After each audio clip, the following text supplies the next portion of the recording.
when you care about something, what do you do to keep it safe?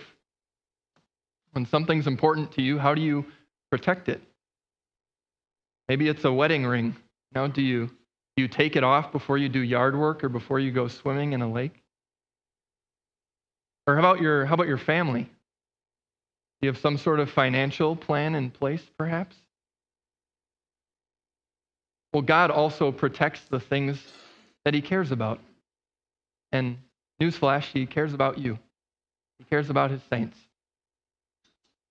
So to keep you safe, he gives you armor to keep you safe in battle. How did our lesson start off there? Started off with a command, be strong. And a little bit more literally, in the original, that command is more like, be strengthened, which is kind of an odd thing to say, right? It's kind of like saying, be well fed. You don't tell someone to be well fed and then not feed them, right? Well, this works the same way. God says, be strong, and then he strengthens you in the way that only he can with his mighty power. And we're going to look at all the armor that he gives us, and it all works the same way. It's effective armor, but it doesn't have anything to do with the people wearing the armor. It's effective because of the one who gives the armor. And effective armor here is definitely a must, because our opponent is no normal opponent. This isn't a battle against flesh and blood. Our enemy is the devil. And while we talk about the devil and our battle with him, there are two thoughts that you need to hold on to at the same time. You can't overemphasize one or forget about the other one. The devil is very real and he is powerful, and you do not mess around with the devil. On the other hand, God is much more powerful than the devil. Ultimate victory has already been won. Jesus already crushed Satan's head on the cross. But while we're saints still on this earth, the devil is going to try to come after us. He's going to try to get us over to his side. And what weapons does he use to do that? Well, our lesson referred to them as flaming arrows. And even if we've never thought of them in this picture before, I think we're all kind of familiar with the devil's weapons. They're temptations. They're spiritual assaults of any kind. And calling them flaming arrows really just highlights that these assaults do have the real capacity to pierce and to burn and to kill. They are real attacks. And those attacks can take different forms. Think back, how did the devil come after Adam and Eve? The very first people that he ever got to sin, how did he come at them? He came at them with a lie. He said, did God really say? He just wanted to get them to doubt whether God really loved them, whether God really cared about them, and it worked. And he comes after us in the same way all the time with simple lies. Jesus actually says that when the devil lies, he's speaking his native language. He calls him the father of lies. And he comes at us with little lies and he says, did God really say? Or maybe he'll say, that book is so old, it can't be true. Or maybe he waits for just the right time and then he says, God doesn't love you. Well, how does God protect us from these lies of Satan? The first thing that he gives us is a belt of truth. God gives you truth to wear as a belt to cinch on tightly and hold your entire outfit together. Because the truth is that God does love you, that God does care about you. And now when the devil comes at you with one of his little fibs, you can fact check him. You can say, actually, devil, you're wrong. Fact check false. Jesus does love me. Jesus has forgiven my sins. That's how God protects you from the devil's lies. Sometimes, though, maybe the devil's attacks get a little more specific. Because one thing that he can do is observe. He doesn't know everything, only God does. But he can watch, and maybe he saw you sin. And then he aims straight for your heart, and he says, you did that? You're not good enough for God. How does God keep you safe? Well, he gives you a breastplate of righteousness to wear. And it's not of your own righteousness, it's of Jesus' righteousness. Because for every time that we did something wrong, Jesus did everything right. Satan's actually right. We are unrighteous, but Jesus is righteous. And God gives us Jesus' righteousness. So Satan's attacks, they can just bounce off. Our hearts can keep on beating with a joy that comes from knowing Christ for us. And as your heart beats, it can keep beating calmly too.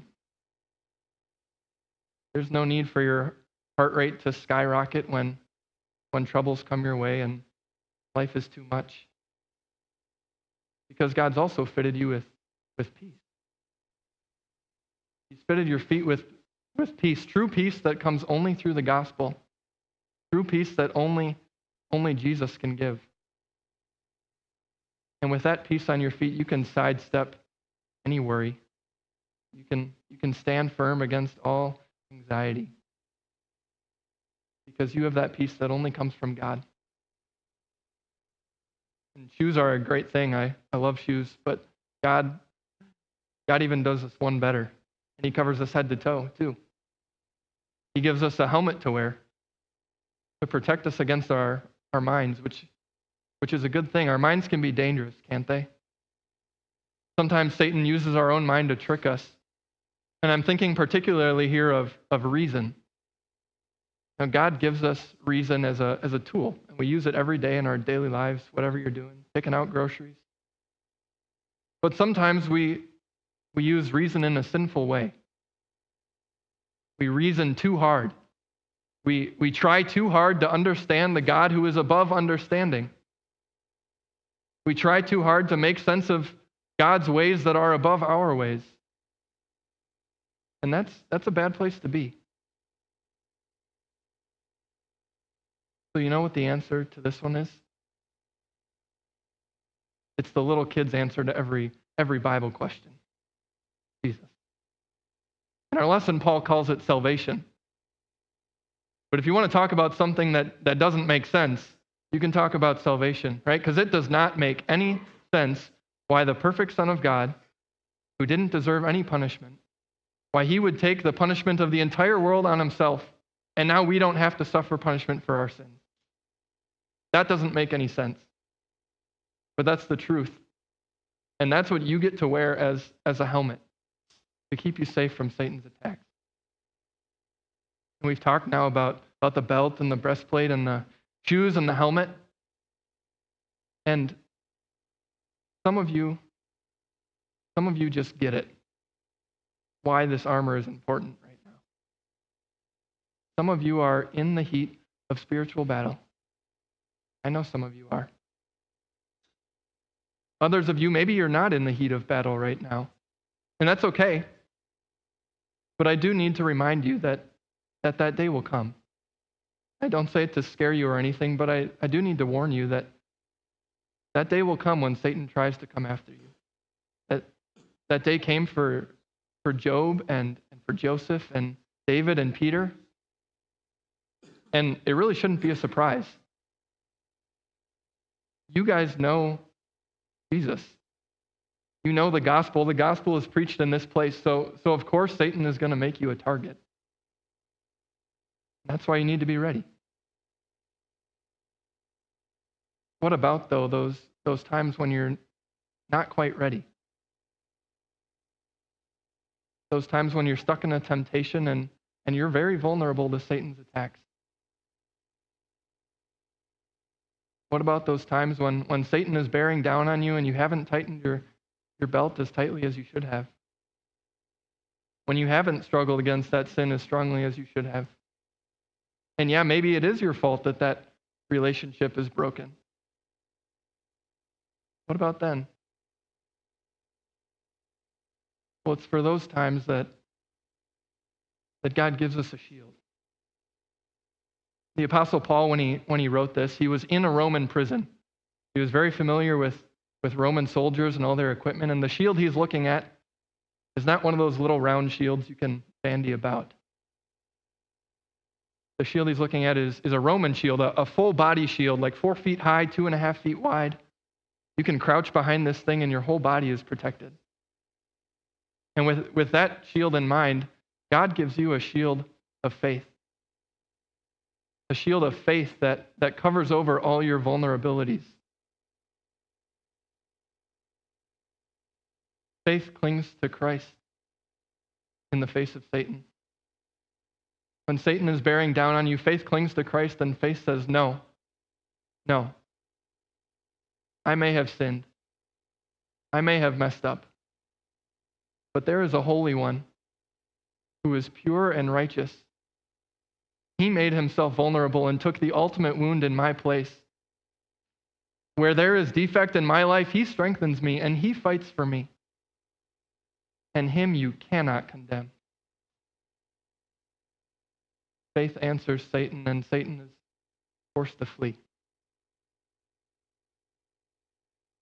We've talked about all this different armor now, and the individual pieces are great, but if there's one real takeaway from all this, I'd like it to be this, that God has given you everything you need. That with all this armor that God's given you, you are wholly, totally, completely protected for every spiritual battle. And there is a purpose to all this, right? He's not just giving you armor for the sake of giving you armor. It's so that you can stand. And so that you can stand in two ways. One, so that you can stand ready to fight the next battle whenever that battle comes.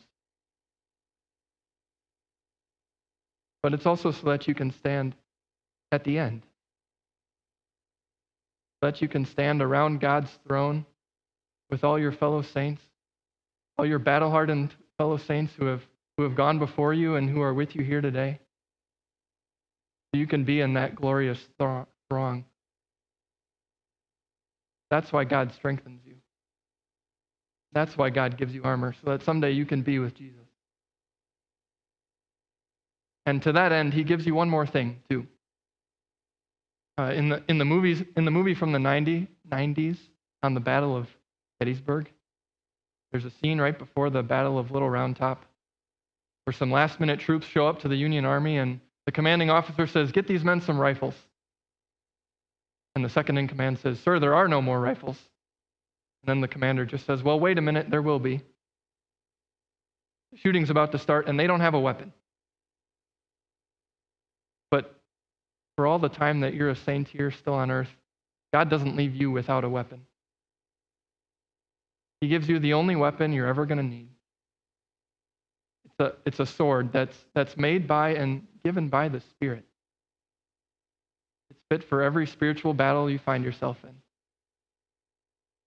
That weapon is the Word. You can fight back because you have the Word.